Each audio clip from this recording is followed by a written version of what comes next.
Hello, hello. Hi. Welcome to our podcast, Grief and Life as We Know It.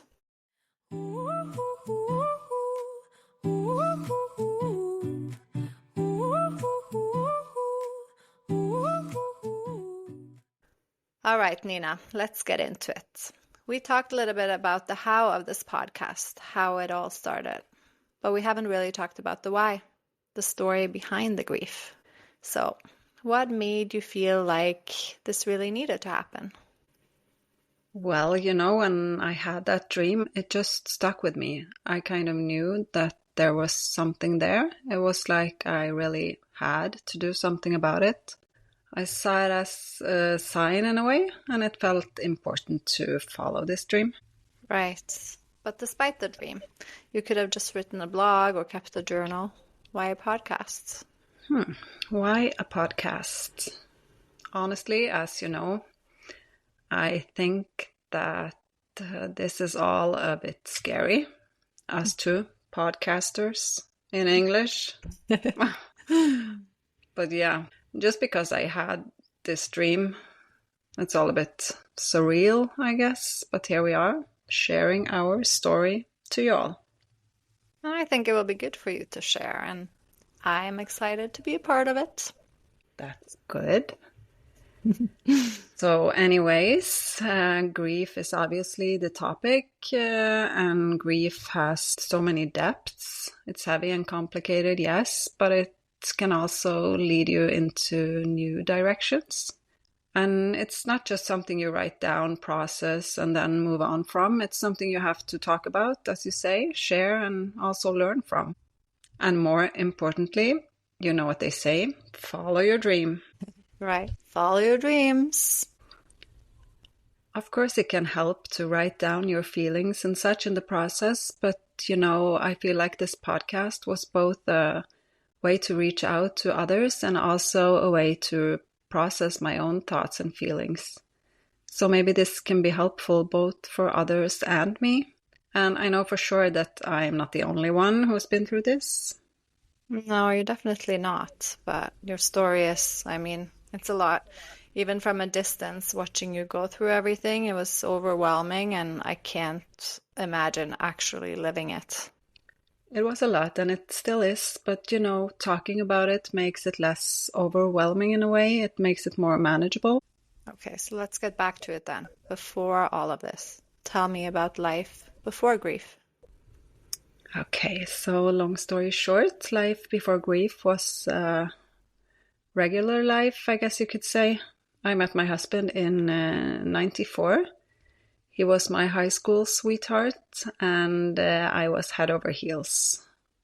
I think I just knew that this was it. This was the man I wanted to marry and have kids with. So, of course, that's what happened. We got married in 99 and we had these two beautiful kids together. Yes. So life was good. It was simple. It had the usual ups and downs, but we were happy. And he was my safe place. Yeah, and I do remember meeting him for the first time with his long dark hair, or a mullet, as they call it here. A mullet, yeah. A mullet. So Blue, handsome. yes, he was. Blue eyes, and also that he was very funny. It wasn't hard to see that you were meant to be, and so it was. You and him. Yes. But then 2014 happened. That was the year he was diagnosed with cancer. And it was serious. Stage 4, they said. So obviously this turned our world upside down, because this was something that happens to others, not us.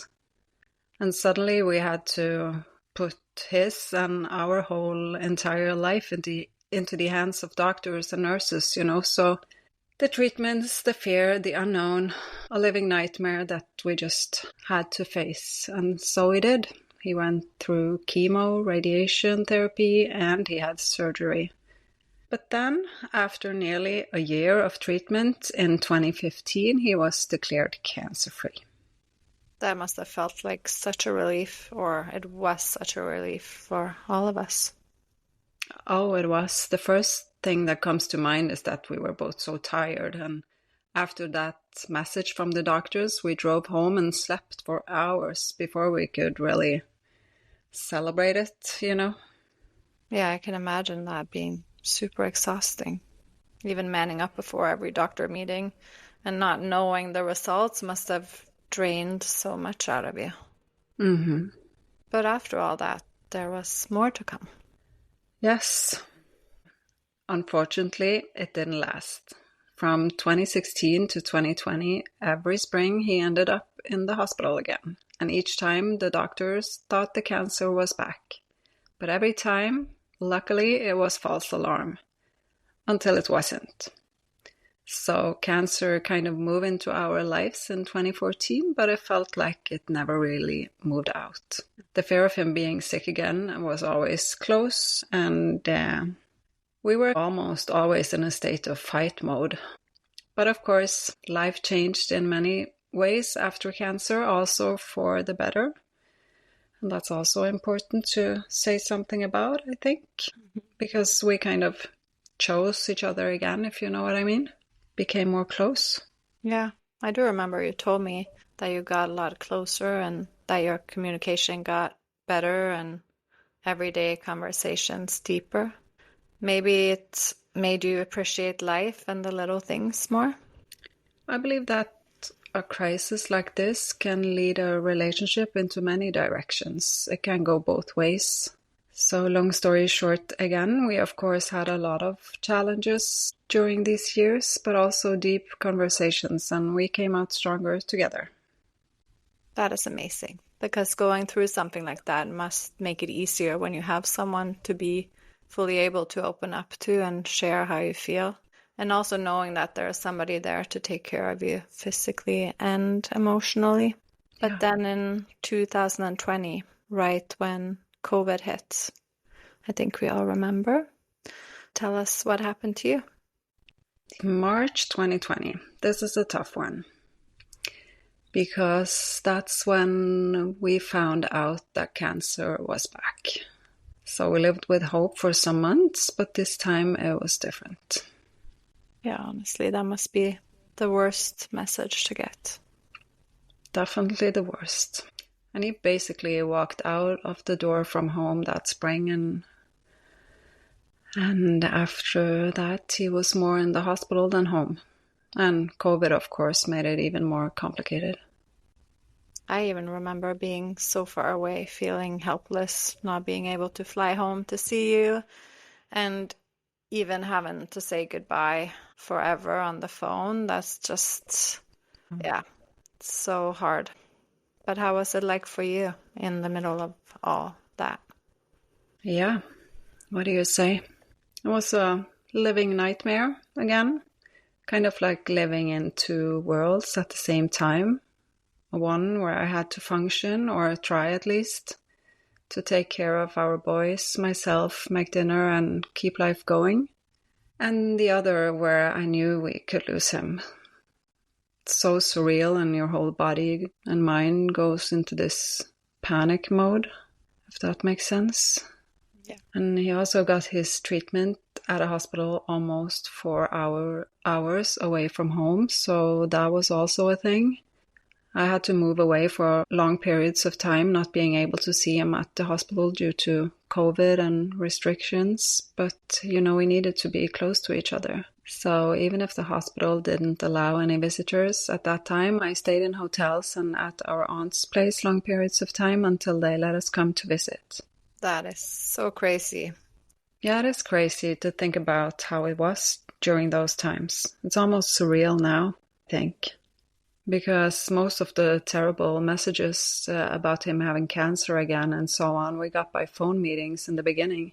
And that, of course, made it all even worse. So thank God we have a loving and supportive family. I couldn't have managed without them. Yeah, we are lucky in that way. I guess as a team, you go into survival mode and do everything you can to make things better or easier, I should say. So true. But yeah, during the summer, the chemo stopped working. He got worse, and in August that year, he passed away at home. Such hard times. Surreal almost. But that's what he wanted, right? To die at home in his normal surroundings or comfortable space with you all there with him. Yeah, he finally decided that that was the thing he wanted. So at first that felt a bit scary, to be honest. But the doctors and nurses were amazingly supporting and helped us prepare. And also being a nurse myself made it doable in a way. And then I also arranged it so that one of my former colleague and friend, who is also a nurse, came and helped me out with the medications and such the last few days. I can imagine having someone there as a professional and a friend that you trust must have made it more safe in a way. He was a saving angel, and I am forever grateful. But yeah, it's kind of almost surreal to talk about now, but I remember us driving home from the hospital one day early August, knowing this was our last road trip together. But we stopped and bought hot dogs and ice cream before we made it home. And there, of course, an ambulance was ready to carry him inside. And I also remember having both this calm but also hectic kind of feeling coming home. We knew he was dying and I had to make the best of it. So we had family and close friends over. We watched Formula One together, which we normally did and loved, and just tried to cope the best we could. And so, we got 4 days before he died, a Friday evening. And I must say, mostly thanks to him, we made it. And it's now actually quite beautiful memory, despite the trauma. And he is my forever hero. This is still so heartbreaking hearing said out loud. Quite emotional to talk about also. And we knew he was dying, but you can never really prepare for that.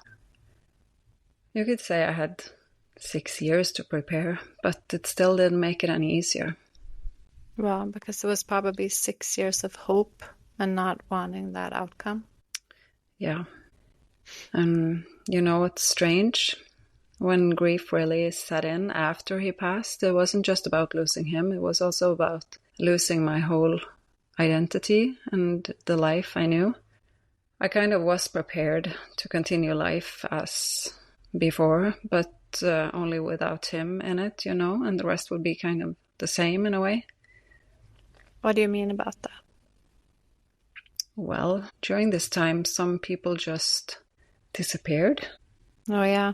You told me that, and I guess grief makes people uncomfortable, which is also totally understandable, but I think it's still so important to show that you are there, even if it's hard to know what to say and do. Some people don't know what to say, so they say nothing, or they pull away completely. It's like my grief became this thing that scared them off. That must have really hurt. Oh, it did. Despite the fact that I had enough dealing with the grief and not being able to keep in touch like before at the time, I thought they would stick around, yeah. And at first I felt abandoned and hurt in a way. But then I realized it wasn't about me. It was about them and maybe about their own fears. So in a way, I totally understand it. And I guess that's just the way it is sometimes. Some will stay and some will leave and life changes. Yeah, because facing grief means facing your own fears about loss, but also the fact that you have to be able to ask uncomfortable questions. Maybe people choose to be silent and distant instead, to stay in their own safe space. Yeah, I think you're right about that, because it can be uncomfortable to be around other people's grief. Even if you are grieving yourself, I have experienced this too, But it would be interesting to someday sit down with them and hear their story. Mm-hmm. I'm guessing they had their reasons to just fade away. This affected them also. And I don't even blame them. In fact, it made me appreciate the ones who did stay so much more. And who were those people to you? Oh, I'm so lucky to have so many, and I am so grateful. I actually call them my army of love. Oh, I love that. Yes. But who were those people? Well, first of all, my boys, obviously. I think in some ways we kept each other going in the beginning after losing both a dad and a husband. I just needed them both around me, and I know they needed us to be together too. And also my sister-in-law came and stayed with us that first week. She lost her one and only sibling that day in August, and I know that was a terrible loss for her as well. So she is my sister by heart and saw my needs despite her own grief at the time, and she just stayed. And there was a lot of practical things that needed to be taken care of also those days, and I was not able to even walk or talk at the time, so, many practical things like arranging the funeral, the flowers, the paperwork for whatever that needs to be filled out and so on. It's so many things you don't really want to deal with after a loss. So the entire family stepped up and did their best. But also a big shout out to my dear friends who just showed up. No grand gestures, just being there, listening, letting me repeat myself 100 times. And, some of them were the ones I counted on and some that I totally weren't expecting. So I love them all so much. What a blessing. People who can just be there with you without trying to fix anything. Yeah. And they never said, I know how you feel, or you'll get over this. They just sat with me and let me cry, be still, and let me laugh at inappropriate moments, let me just be a complete mess like I were at the time. Mm-hmm. Yeah, understandable. But yeah. But laugh, you say, though. Humor, I guess that is a tricky thing when grieving, especially for us around. How did that play into all of this? As you say, humor is a tricky one when grieving, but that's one of the things that saved me. You know how dark my humor can get? I definitely know. But that's something people don't always talk about, how grief and humor can actually go hand in hand. That is so true, but sometimes laughter was the only thing keeping me from falling apart. It was like me being me again. Yeah. But as you said, tricky though. There is a time and a place, and you can tolerate different things from different people. I guess is the right way to try to explain it. I think it is a tough one. I don't think I would pull a joke right away. No, but with the right people in the right moment, humor can be healing. But I guess for you people around, it's not the first thing to try out. Yeah. So what is our takeaway from this then? What do we say to the people listening who might be going through grief or supporting someone who is? Know that time will take the edge off your grief. And it's hard to hear people telling you that in the beginning because time, yeah, but how long? A week, a month, a year? I know that was hard for me, but it's actually true. Time will heal you. The grief is still there, but you will learn to live with it. So take one day at a time in the beginning, even 1 minute if that feels right, and allow yourself to feel everything. Scream if you have to, and just try to connect with all your emotions. And the most important takeaway from all this, for me at least, is to surround yourself with people you feel connected to, people you trust. And keep in mind also that some people might leave or fade away for a while or for good, but others will show up in ways you might never expect. Yeah, hold on to those people. For sure. And if you're supporting someone grieving, don't worry about having the perfect words. I don't think they exist. Just be there. Show up. Yeah, and maybe for those who think it's too hard to meet face to face, write a few words in the message or make that phone call. Exactly. Just show that you're there for that person. It doesn't have to be so complicated. And if you are one of those who show up, just sit with them in their grief and listen. I guess there's a reason why we have 2 ears and 1 mouth. Oh, that's totally true, sister. Good one.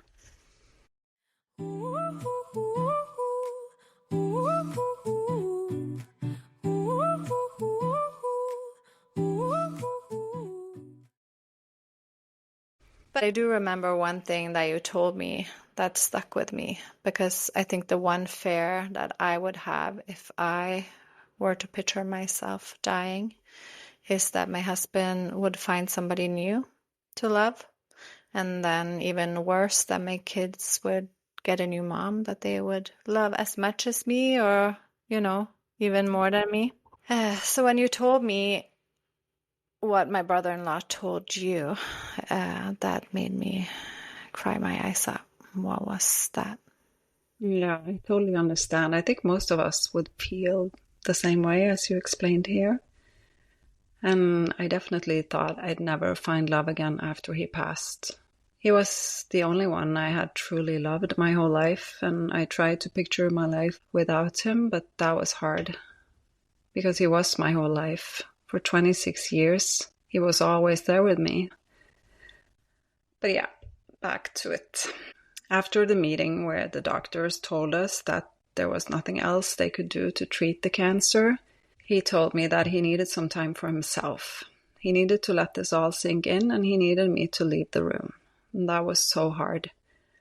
I remember running around like a crazy person in the hospital garden, crying my eyes out until he finally called me.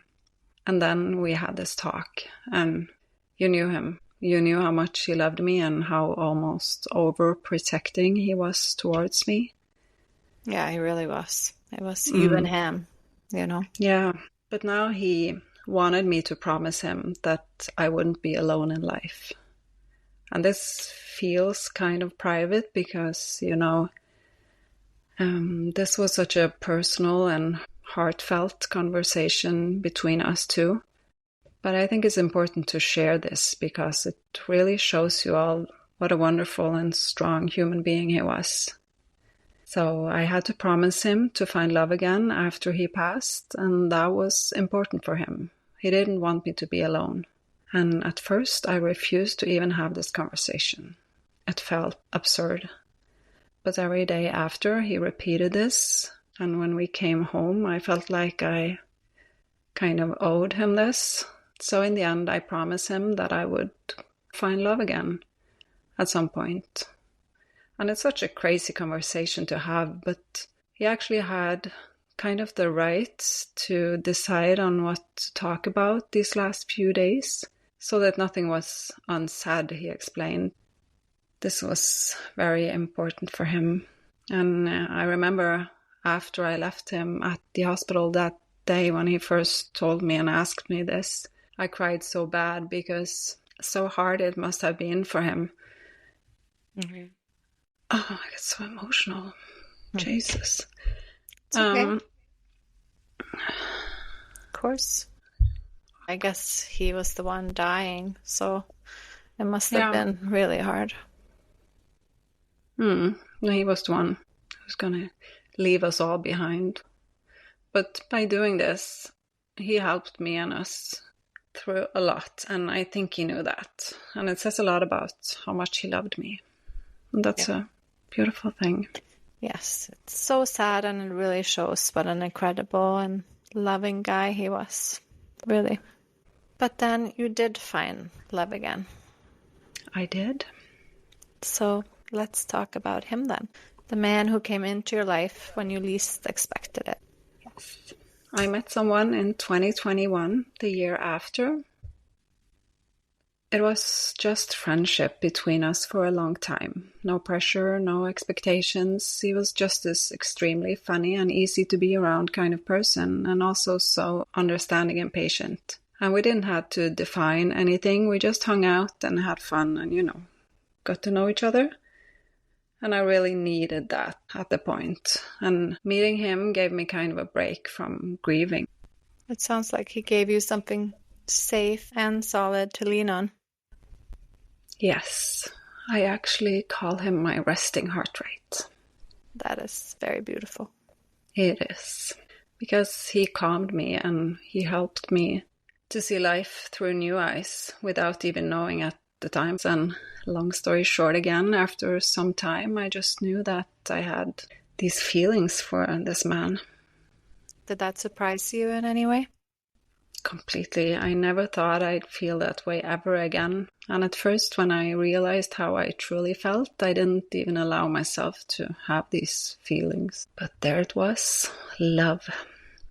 And it just made sense. As I said earlier, it totally caught me by surprise. You didn't want to allow yourself these feelings, you think? Or why do you think that is? Several reasons, really. You feel like you're doing something wrong, like you are cheating. And the consideration of my children, my family, especially my in-laws, it's a lot to consume, and it's just an emotional journey. Yeah, I can imagine. And it's also a thing when you become a widow. I hate that term, by the way. Yeah, me too. Because, and I didn't know this, but there are some certain rules you have to follow, and some people have their opinions of do's and don'ts. And I say this in caps because, of course, you don't have to. But, for me at least, I tend to let other people's opinion get to me too much sometimes. Yeah, I guess that's also a thing. Yeah. Anyways, back to the widow police, I guess we can call them that. I believe that they exist everywhere, especially in small towns like ours, and they tend to bring their opinion of what, when, and how you're supposed to live your life, if you know what I mean. Yeah, the widow police. That's actually such a great name for it, I feel like. Yeah. They kind of make it a little bit harder, though, to move on, especially to potentially find love again. Yeah, that is so true. And it annoys me a great deal. Yeah. Why do we even bother? Mm-hmm. And of course, for me, it has just been a year since my husband passed when I started to meet this man. So this was all a bit too much for some, I think, and then maybe also for me. So how did this affect you then? In a way, it felt like because of them, the widow police, I had a harder time allowing myself to fall for this man. It probably affected me more than I had to, if that makes sense. Totally. I guess we do get affected with other people's opinions, whether we like it or not. Yeah, that's true. But anyways, here I am today. I have a boyfriend, a new love, and I love him with all my heart. And I am so extremely grateful every single day. Imagine being able to love again. And to be loved back. And I feel very blessed. Yeah, I think I can safely say that we are also happy for you both. He's such an amazing guy, and we can see how happy you are together. Yeah. But then 2023 came along. Mm-hmm. And yeah, the one thing I feared the most happened again. And he was diagnosed with cancer. It was so absurd. At one point in the beginning, I felt like there had to be something with me, like I was contagious or cursed in a way, like it was all my fault. Could I have prevented this? All these thoughts and questions to myself because I should have foreseen this. And I became almost paranoid by these thoughts. Yeah, I can totally understand why you would feel this way, but you should know that is not true, my love. All of this must have been so tough for you, though.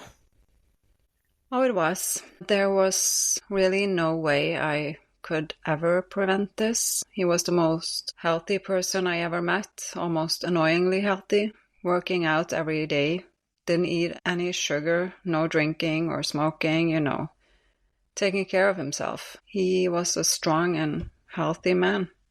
Yeah. Isn't that crazy? I couldn't believe that. Neither did I. It was like the ground disappeared beneath me again.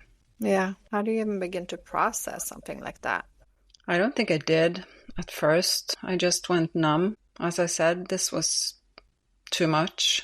But then you go into this survival mode. You show up and you fight because what else can you do? I love him. How is he now?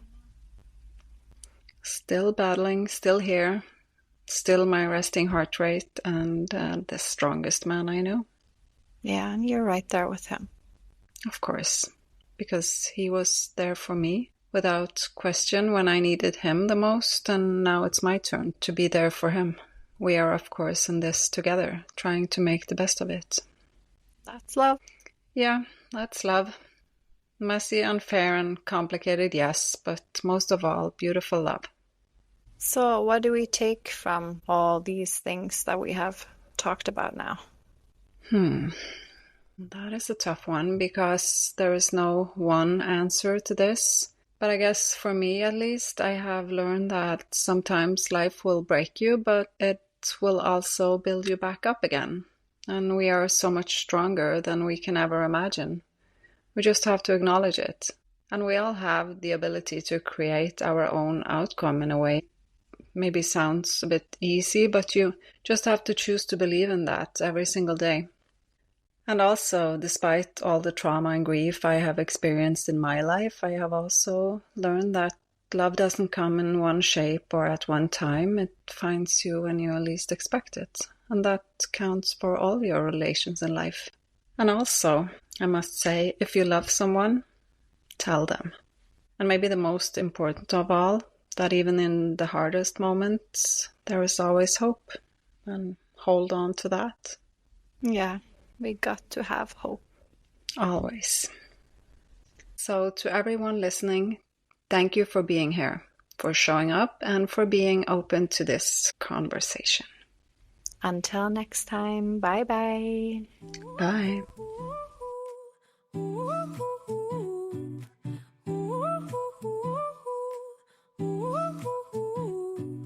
Nina had a dream, all black and white. We were talking in English, yeah, that ain't right. Two Norwegian sisters miles apart, but that dream lit a fire, put a mic to the heart. Katrine's in the States, Nina's back home. Two voices, one mission through the microphone. Grief in life, the highs and the lows. We hit record, uh-oh, where the file go? Oh, we fumble, we stumble, but baby we shine. Lost the intro, never mind. Wi-Fi shaky, cables crossed, but our hearts stay strong, no moment lost. From a dream to the mic, now the world can hear. Two sisters telling truths with a laugh and a tear. We live, we learn, we slip, we sigh. Talking love, talking lost, let the echoes fly. Grief walks in, pulls up a chair, says I'll stay a while, yeah, life ain't fair. But we mix it with laughter, a toast in hand, finding light where the dark still stands.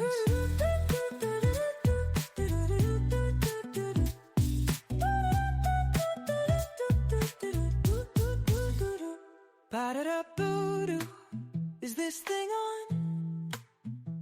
Mic's on mute, oh well, move along. Ba-ba-dee, ba-ba-da, take two. Oops, too late, let's laugh it through. From a dream to the mic, now the world can hear. Two sisters telling truths with a laugh and a tear. We live, we learn, we sip, we sigh. Talking love, talking lost, let the echoes fly. So plug in, lean in, let's take our time. No script, no filters, just rhythm and rhyme.